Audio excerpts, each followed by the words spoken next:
Boses is a story about a child, di ba, nasa isang foundation. Meron siyang history of abuse and then ni-rehabilitate.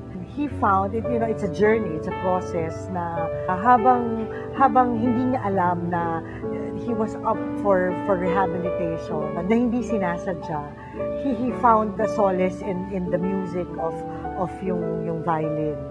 My role is the role of Amanda. I played the head of the facility. Para ako yung parang pinakananay nila or facilitator nung center, which houses, different children, abused, abandoned. O mga bata, meron tayong bagong kasama ha. Ang pangalan niya, Onyo. Kamusta ka, Onyo? Medyo espesyal na bata si Onyo. Hindi siya nakakapagsalita.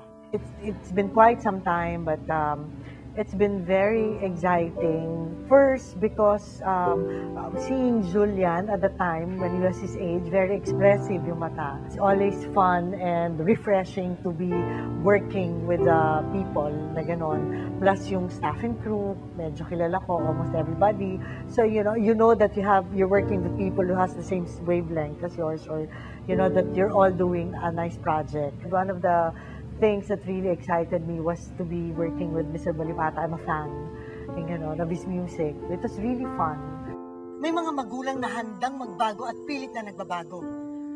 May mga ama na gustong humingi ng tawad at may mga anak na handang magpatawad. It's the film is very hopeful. If you're trapped in a situation or akala mo yun na yung mundo mo, there's always hope. There's a better tomorrow, there's a better life. Diba? Whether you find it, si Julia, yung character ni Julian, diba, found it in some music. He discovered to express, whatever pain, anger, whatever happiness he felt. So, I think it's one material na timeless yung story.